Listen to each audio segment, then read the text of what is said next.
He sat on a golden throne, while his empire died outside the door. If you love dark history and empires rising and falling, smash that subscribe button right now. The last Sultan's final journey begins tonight. Night had fallen over the empire that once ruled 3 continents. The moonlight touched the domes of the palace, but there was no glory in that shine. It felt like the ghost of greatness lingering over ruins no one dared to admit. Inside the gilded chambers, Sultan Murad al-Din sat on a throne carved by ancestors who conquered worlds. They rode with armies that made kings kneel and cities surrender before their banners even appeared at the horizon. Today, the only thing kneeling was the empire itself. The carpets were still red. The chandeliers still sparkled. The guards still wore polished gold, yet every sparkle mocked him. Luxury without power tastes like poison.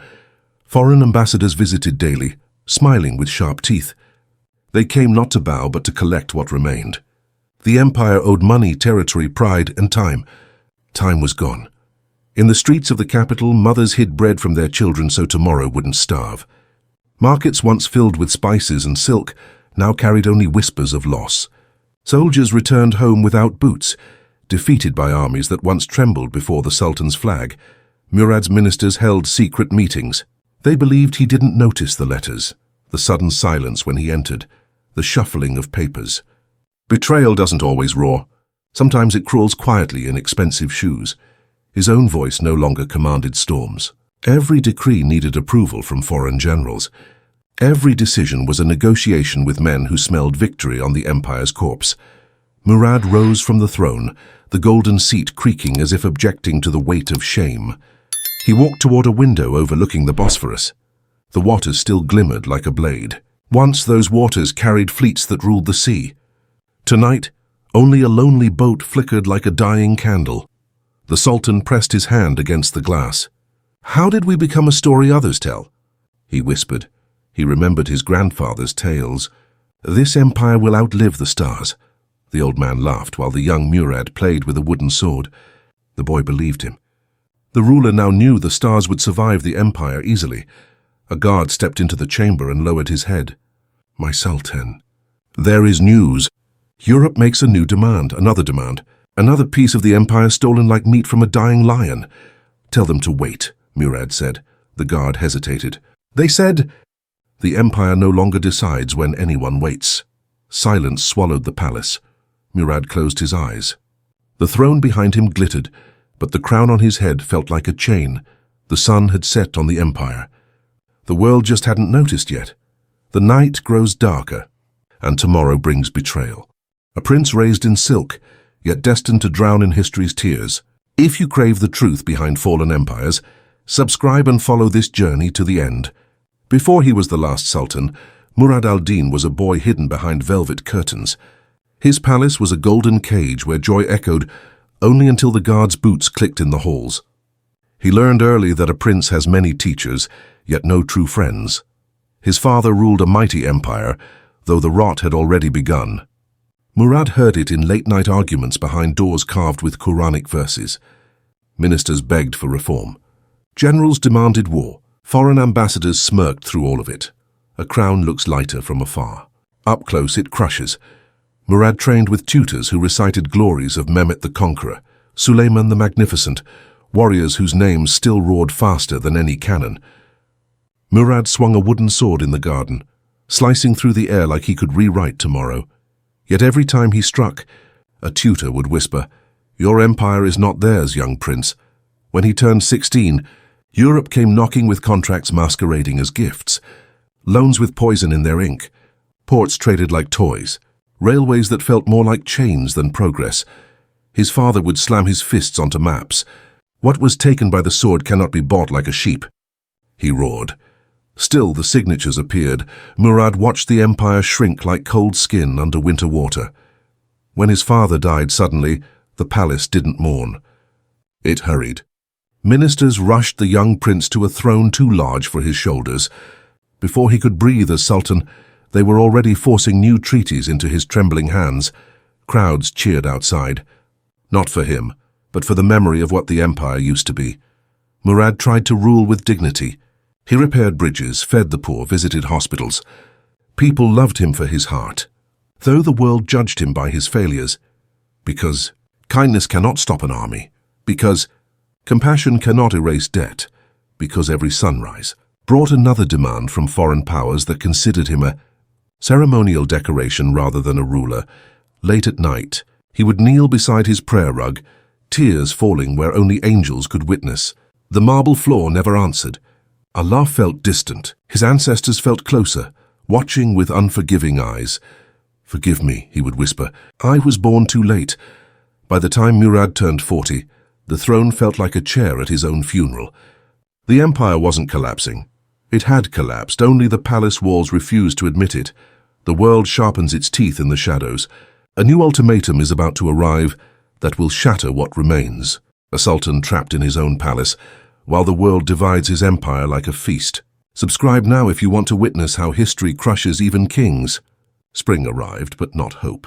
It came with foreign ships anchored like hungry sharks near the capital's shores. Their flags flapped in the wind, bright and bold, reminding everyone who controlled the sea now. Inside the palace, Murad al-Din stared at a map that looked like a bleeding animal. The empire had been carved again. Provinces lost, ports seized, islands gone like smoke from a candle. Europe sent letters with polite greetings, followed by demands written with iron. "Surrender this city. Release that territory. Pay what you owe." They didn't ask. They announced. Ministers became messengers of humiliation. One after another, they delivered news that cut deeper than any sword. Some argued the empire must fight. Others insisted surrender was the only path. All of them knew the truth. This was not negotiation. This was the division of a corpse. Outside the palace gates, citizens muttered prayers that tasted like panic. Men who once marched proudly under the Sultan's flag now sold their uniforms for bread. Mothers held their children close, as if the world itself wanted to snatch them away. Murad tried to rally what was left of his army. Generals bowed their heads. No ammunition. My Sultan. No ships that can sail. No gold to pay the soldiers. A kingdom without fire cannot defend itself. Europe soon sent envoys, dressed in silk and arrogance.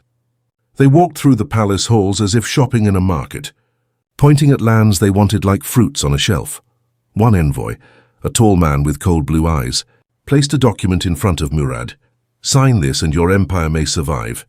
"A little longer." Murad's hands trembled. The pen felt heavier than steel. "I am the Sultan," he said, voice low. "I decide the fate of this empire." The envoy smirked. "With respect, Your Majesty. You only decide how it ends." The words struck like cannon fire. When the foreign officials left, the Sultan collapsed into his chair. His chest tightened. His breath shook. The room seemed to shrink around him. The portraits of mighty ancestors watched silently, their gazes burning with disappointment. Murad whispered, "Did I fail you? Or was I cursed before I began?" Rain began to pour outside, drenching the city in sorrow. Lightning flashed like history, taking pictures of a tragedy. The empire's noose was pulled tighter. Europe waited for one final signature. Midnight approaches. The document still lies on the Sultan's desk. Ink ready to end centuries. One signature can kill faster than any army. Subscribe now if you want to witness the final choices of a dying empire. The rain did not stop the next morning. It hammered the palace roofs like drums of war. Inside, servants whispered about omens. A storm on the day history demands surrender never feels like coincidence. In the Sultan's chamber, a single sheet of paper rested on a golden table. The edges curled slightly, as if even the document feared its own purpose. This was not just a treaty. It was a death sentence for the empire. Murad al-Din hovered above it, the pen between his fingers. His heartbeat thundered louder than the rain outside. Every drop of ink waiting in that pen threatened to erase 6 centuries of conquest, faith, and pride. He imagined his ancestors standing behind him, Mehmed the Conqueror, who took a city the world said was untakeable, Suleiman the Magnificent, whose laws shaped civilizations, warriors, poets, scholars, all staring at Murad. None of them blinked. His chief minister entered quietly. The man once served the empire with devotion. Now he served survival, even if it meant surrender. "My Sultan, Europe waits," he said, voice trembling. "If you refuse, they will take what remains." By force. Murad clenched his fist. "Let them come. "We are not slaves." The minister looked away. "We do not have the strength to fight. For the people's sake, sign." The Sultan slammed the table, the ink bottle shaking. "For the people's sake," he repeated bitterly, "or for your careers." Silence replied. The minister bowed and stepped back. When the door closed, Murad's breath turned heavy. He felt like a lion surrounded by hunters, forced to decide his own cage. He walked to the balcony. The capital stretched below him, beautiful and broken. Minarets pierced the grey sky like spears reaching for mercy. Streets once filled with parades now carried only puddles and footsteps of worry. Children played in the mud, unaware their homeland was being erased in the room above them. Murad whispered, "If I sign this, I bury them alive." Memories attacked him. The day he first wore the crown.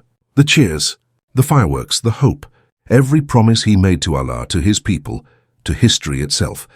None of those promises fit inside the word abdication, yet the alternative meant war without swords, starvation without end, suffering that would outlast his name. His hand trembled as he returned to the table. The pen felt colder, like frost biting his skin. Murad al-Din closed his eyes. The storm outside roared, demanding an answer. He placed the pen on the page. History pauses. The pen hovers. The empire breathes its last without knowing it. A sultan alone in a palace filled with ghosts. His pen already touched the page. His soul has not agreed yet. Subscribe so you travel with him into the darkest night of an empire. The ink dried on the edge of the signature. Only one stroke remained. The empire balanced on that tiny line like a warrior on a collapsing bridge. Servants prepared a silent dinner. No one ate. The golden plates reflected faces more hollow than the empire's treasury. The Sultan tasted the first bite, found it bitter and pushed the plate away. Hunger loses meaning when your heart carries the weight of millions. That night the palace lost its elegance. Chandeliers flickered like candles at a funeral. Carpets that once cushioned the feet of conquerors now felt like burial shrouds. Even the marble seemed to shiver beneath the storm. Murad al-Din wandered through hallways, lined with portraits of forgotten victories. His fingers brushed each frame as if asking permission to let go. Faces of his ancestors stared back with fire in their eyes. The silence felt louder than drums. He arrived at the Hall of Swords. Every blade here told a story. Some had seen oceans of blood. Others built borders that defined civilizations. His great-grandfather's sword hung in the center, heavy and proud. Murad lifted it from its mount. The steel felt alive. A single thought pierced his mind. Fight back. Die as a warrior. Lightning exploded outside as if the heavens applauded the idea. Yet the earth remained quiet. He pictured the soldiers who still believed in him. They would follow his command into hell. Their children would inherit only graveyards. The sword slipped from his fingers. Metal rang against marble. Fate is rarely kind to kings without armies. Murad returned to his study. The document glared at him like a vulture. He slumped into his chair, gaze drowning in memories. A childhood filled with dreams of greatness. A coronation filled with cheers. A reign filled with apologies. His loyal guard Hassan entered. A scar ran across his cheek, earned in service to the crown.